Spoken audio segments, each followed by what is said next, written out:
अस्सलाम वालेकुम viewers, I am Hina Mahjabeen. I hope you all will be fine today. आज मैं आपके साथ शेयर करने वाली हूँ MGT 301 की प्रिंसिपल्स ऑफ मार्केटिंग की असाइनमेंट नंबर 1 का आइडिया सॉल्यूशन, जिसके मार्क्स हैं 10 और लास्ट डेट आई थिंक 14 नवंबर है। But today's assignment idea solution share करने से पहले अगर आप मेरे चैनल पर न्यू हैं दैन प्लीज़ मेरे चैनल को सब्सक्राइब कर दें, बेल आइकन को क्लिक करना मत भूलेगा ताकि upcoming lectures, different assignments, quizzes and papers के नोटिफिकेशंस आप तक पहुँच जाएँ। लाइक भी कीजिएगा, शेयर भी कीजिएगा। ओके जी, let's start from today's assignment.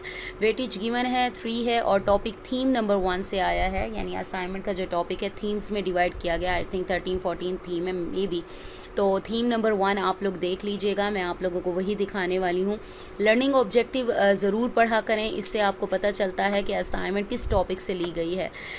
Scenario आपको गिवन है। पहले तो फर्स्ट ऑफ ऑल तो आप लोगों ने क्या करना है, इसे वर्ड फॉर्मेट में ऑनलाइन आप इसे कन्वर्ट कर लीजिएगा। मैंने इसको ऑलरेडी कन्वर्ट किया हुआ है। तो इस अच्छा जी, 10 मार्क्स हैं इसके। और लर्निंग ऑब्जेक्टिव ज़रूर पढ़ा करें क्योंकि आपकी असाइनमेंट का पता चल जाता है कि वो कहाँ से आई है। थीम नंबर 1 आप लोगों ने स्टडी करना है और यहाँ पर डिमांड सिचुएशंस की बात हो रही है और मार्केटिंग कॉन्सेप्ट्स की बात हो रही है। लर्निंग ऑब्जेक्टिव भी गिवन है और सिनेरियो गिवन है। Let's see this scenario.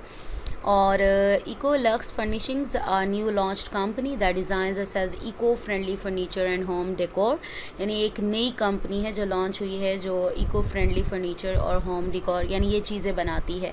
With the motive producing eco friendly furniture, Ecolux furnishings makes sure to produce sustainable furniture that uses materials with least negative impact on the environment.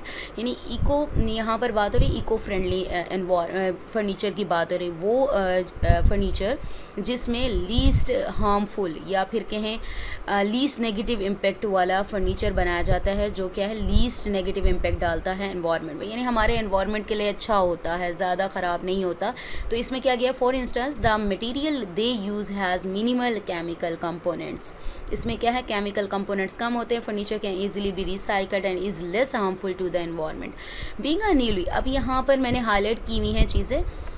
Being a newly introduced firm, the aim of Ecolux Furnishings is to target a large market share, thus by maximizing its clientele. However, the concept of term eco-friendly in term of furniture is quite new and unfamiliar to the general public. अब ये जो term है ना, कोई ये नहीं देखता कि ना मतलब ये इसमें क्या मटेरियल लगा हुआ है, यानी कोई केमिकल वगैरह कैसे लगे हुए हैं या बाद में क्या हो सकता है। बस हमें ना चमकती दमकती हुई चीज़ें और अट्रैक्टिव सी चीज़ें अच्छी लगती हैं, ऐसे ही है ना। तो इस चीज़ पर कोई ध्यान ही नहीं दे रहा, यानी पब्लिक को पता ही नहीं है कि इको फ्रेंडली जो फीचर होता है या टर्म होती है वो क्या होती है। As the general public is considerably seen as more interested in buying cost-effective and alluring furniture design instead of eco-friendly options, क्योंकि हम buying cost-effective या तो सस्ते और नॉर्मल प्राइस के हों या फिर दिलकश यानी खूबसूरत अट्रैक्टिव फर्नीचर डिज़ाइंस हों, वो हम देखते हैं। ऐसी ही बात है, ठीक है। The marketing team of Ecolux furnishings needs to be very vigilant in term of devising creative strategies that can not only increase their sales but also make the people aware about their unexplored furniture range. अब उन्हें alert होने की ज़रूरत है, यानी चौकस हो जाएं और उन्हें पता होना चाहिए कौन कौन सी हम क्रिएटिव स्ट्रैटेजीज़ यूज़ करें जिसकी वजह से ना सिर्फ हमारे सेल्स इंक्रीज़ हों बल्कि लोगों को पता चले कि हम क्या प्रोवाइड कर रहे हैं, हमारे जो फर्नीचर प्रोडक्ट है उसकी जो बेनिफिट्स हैं वो क्या हैं। अब आपका क्वेश्चन ये बनता है, based on the given scenario mention the demand, क्योंकि कोई भी क्वेश्चन राइट करने से जब सिनेरियो बेस्ड क्वेश्चंस होते हैं तो उससे पहले सिनेरियो को अच्छे से अंडरस्टैंड करना ज़रूरी है उसका आंसर देने के लिए, ठीक है। अगर मैं वैसे सोच रही थी कि मैं जस्ट आपको ओवरव्यू में ऐसे सिंपल वर्ड में समझा दूंगी, लेकिन शायद इतना ज़्यादा पता ना चलता, तो इसलिए मैंने एक्सप्लेन किया। अब based on the given scenario mention the demand situation that Ecolux furnishings is currently facing. अब कौन सी डिमांड सिचुएशन है कि ये जो सिनेरियो है वो फेस कर रहा है। अब इसके लिए मैं आप लोगों को बार बार अपने जो भी लेक्चर्स अपलोड करती हूँ, असाइनमेंट सोल्यूशन क्विज़ेस जो भी हो, मैं आप लोगों को कहती हूँ कि कॉपी पेस्ट ना किया करें। मैं समझा रही होती हूँ, मैं जस्ट आपको प्रोवाइड नहीं कर रही होती, मैं आपको डेटा समझा भी रही होती हूँ। इसलिए समझा रही होती हूँ कि आप कॉपी पेस्ट ना करें, गलत बात है कॉपी पेस्ट करना एज ए स्टूडेंट, ठीक है। तो as a student copy paste नहीं करेंगे, अदरवाइज 0 मार्क्स होंगे। आई थिंक ये लास्ट में जो है मैं आप लोगों को दिखा देती कि लास्ट में ये चीज़ बताई हुई भी थी कि ना आपने कॉपी पेस्ट किया या फिर कहीं से डेटा लिया तो आपको 0 मार्क्स मिलेंगे। अपनी वर्डिंग में राइट, ठीक है आप देख रहे हो गाइडलाइन ले रहे हो, लेकिन अपनी वर्डिंग में राइट कीजिएगा, कॉपी पेस्ट मत कीजिएगा। अब इसके लिए मैं आपको हैंडआउट्स की तरफ ले चलूँगी। यहाँ पर थीम नंबर 1 है, उसका पेज नंबर 3 बन रहा है। मैं आप लोगों को दिखा देती हूँ, ये पेज है, ठीक है, ये मार्केटिंग मिक्स वाला, ये देख लें, पता चल गया आप लोगों को, ठीक है। अच्छा जी, यहाँ पर बात हो रही है, ज़रा इसको जूम इन करते हैं। हमसे पूछा गया था क्वेश्चन, ज़रा देखिएगा, demand situation, mention the demand situation है, तो हमारे पास डिफरेंट डिमांड सिचुएशंस होती हैं। यहाँ पर देखें, यहाँ पर different demand situations are, negative demand होती है जिसमें नेगेटिव इम्पैक्ट पड़ा होता है। मैंने कुछ लाइंस, क्योंकि पूरा पढ़ाने लगूँ तो पूरा लेक्चर हो जाएगा, जस्ट मैंने मेन जो लाइंस है वो हाईलाइट किए हैं। Your product is facing biased on negative views of the potential customer. इस सिनेरियो में ऐसा कुछ नहीं था कि नेगेटिव इम्पैक्ट वगैरह आ रहा हो। नेक्स्ट है नो डिमांड, इसमें कहते हैं every business face in the startup phase people are not aware of your product, के डिमांड ही नहीं है, यानी उनको यानी आपका प्रोडक्ट जो है फर्नीचर वगैरह, आप फर्नीचर लेते हो तो सब भी हैं, ठीक है ना, ये नहीं है कि उसके बारे में कुछ भी नहीं पता लोगों को। नेक्स्ट, अच्छा आगे वाली डिमांड्स के बारे में चलते हैं। डिक्लाइनिंग डिमांड, यानी demand of the product starts declining. हमारा तो कोई ऐसा नहीं है, हमारा स्टार्टअप हुआ है और हम क्या है इंक्रीज़ करना चाह रहे हैं अपने सेल्स, और जो फीचर्स हम प्रोवाइड कर रहे हैं उसके बारे में ज़्यादा कस्टमर को पता भी नहीं है। फुल और रेगुलर डिमांड है of the product is equal to the production capacity. भाई यहाँ पर कैपेसिटी की तो हमारे सिनेरियो में बात ही नहीं हुई। इर्रेगुलर डिमांड की बात करें, demand of the company produced product changes at different times, भाई ये चेंज भी नहीं आ रहा हमारी डिमांड में। तो ये थी कुछ डिमांड सिचुएशंस। अब जो मैंने नहीं आपको बताई वो नहीं बताई, लेटेंट डिमांड नहीं बताई। अब ये क्या है, latent demand is dealing in a product which people में डिमांड। फर्नीचर चाहिए तो सही, प्यारा प्यारा लेते हैं, अट्रैक्टिव, ठीक है, या फिर कॉस्ट इफेक्टिव, यानी उन्हें सस्ता मिल जाए, कम प्राइस में मिल जाए। पीपल में demand but right now the demand is hidden, यानी जो चीज़ ये फीचर प्रोवाइड करें वो नहीं पता हमें कि इको फ्रेंडली क्या होता है।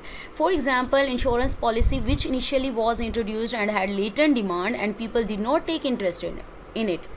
इंश्योरेंस प्रोवाइड कर रही है, इंट्रोड्यूस करवाई है, लेकिन उनकी डिमांड नहीं है, तो वो क्या है, इसमें इंटरेस्ट ही नहीं ले। Later marketers highlighted the benefits and made people aware and they started buying. जब बाद में लोगों ने कुछ स्ट्रेटजीज यूज़ की, टेक्निक्स यूज़ की, उसके बाद मार्केटर्स ने उसको क्या है, इसी प्रोडक्ट की जिसको लोग ले नहीं रहे थे, इंश्योरेंस पॉलिसी भी लगाई, तो उसमें हाईलाइट किए बेनिफिट्स, लोगों को बताया, अवेयरनेस दी, देन उन्होंने स्टार्ट कर दिया बाय। तो यहाँ पर जो हमारा सिनेरियो है ना, उसमें ये वाली डिमांड यूज़ हो रही है। अब ये देखिएगा, ये जो डिमांड है ये आइडेंटिफाई करने के लिए 4 मार्क्स हैं, और नीचे आपको कहा गया है write down any 3 possible implications और strategies for eco lux furnishings to overcome that demand situation. 3 strategies बतानी है या इम्प्लीकेशन है, क्या करना चाहिए, 3 चीज़ें बताओ कि इस डिमांड सिचुएशन को ख़त्म करने के लिए। तो ये 2 मार्क की एक वो स्ट्रेटजी या इम्प्लीकेशन होगी, ठीक है। तो मैंने यहाँ पर राइट किया है question number 1, based on the given scenario Eco lux Furnishings is currently facing latent demand situation. Here demand is hidden as the customers do not know about eco-friendly term. Even it is also necessary for the quality of product, but they are not taking interest in it. in it आना था।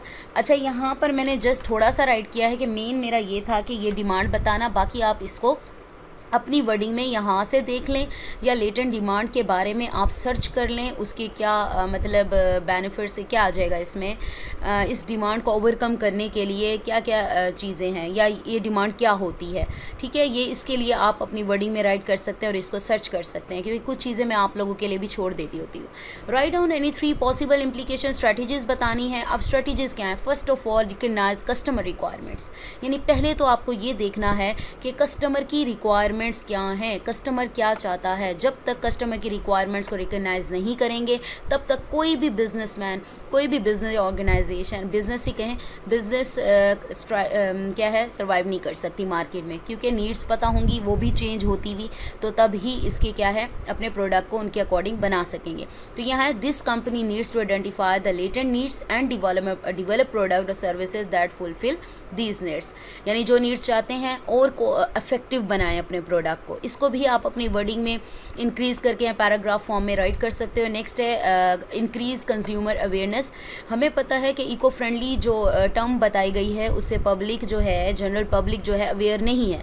तो first of all पहले तो customers की awareness increase करनी है। Promote awareness among customers about the eco friendly products, कि eco friendly products होते क्या हैं, इसका फ़ायदा क्या है। जैसे मैंने अभी आपको एग्जांपल में बताया कि इंश्योरेंस पॉलिसी के बारे में पहले लोगों को नहीं पता था, फिर बेनिफिट्स वगैरह बताए गए, देन जाके लोगों ने इसको बाय करना स्टार्ट किया। सेम इसी तरह से बताएं and educate them on how your offering can address their unmet needs, किस तरह से जो ऑफर्स कर रहे हैं उनकी जो नीड्स है वो पूरी कर सकती हैं। इनोवेशन क्रिएटिविटी, फिर उनको चाहिए क्रिएटिविटी, यानी और ज़्यादा अच्छा अपने प्रोडक्ट को बनाएं। They require innovation creative thinking, opening up opportunities for product or service development differentiation to fulfill the evolving needs and requirements of the customer। अब देखें टाइम बाय टाइम क्या हो रहा है, कस्टमर्स की जो नीड्स वगैरह हैं वो वक्त के साथ साथ चेंज हो रही हैं। तो उनको देखने के लिए क्या है, आपको इनोवेटिव टेक्निक्स चाहिए, क्रिएटिविटी चाहिए।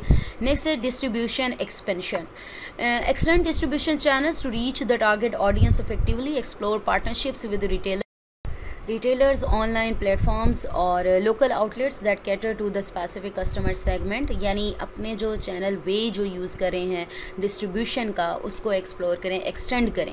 यानी रिटेलर्स वगैरह हैं जो ऑनलाइन प्लेटफॉर्म्स वगैरह हैं वहाँ पर प्रमोशंस करें, उसे प्रमोट करें। प्राइसिंग स्ट्रेटजीज़, अब क्या है, आप डिस्काउंट्स प्रोवाइड कर सकते हो, ट्रायल बेस पर किसी चीज़ को प्रोवाइड कर सकते हो, बंडल्ड पैकेजेस प्रोवाइड कर सकते हो, या अपनी प्राइसेस थोड़े से इस तरह से रखें जो रिजनेबल हों। तो इस तरह से आप क्या है अट्रैक्ट कर सकते हो मोर कस्टमर्स, यानी अपनी सेल्स बढ़ा सकते हो। अब यहाँ पर 5 एक मैंने आपको स्ट्रेटजीज़ या इम्प्लीकेशंस कह लें वो बता दी हैं, आप इसमें से एनी 3 लिख सकते हैं, ज़रूरी नहीं है आप यही राइट करें। अगेन मैं कह रही हूँ कि आप इसको अगेन खुद भी सर्च करें और इसको अपनी वर्डिंग में राइट करें। So we have completed our today's assignment idea solution here. मुझे अपनी दुआ में याद रखिएगा, अपना ख्याल रखिएगा, टेक केयर, अल्लाह हाफिज़।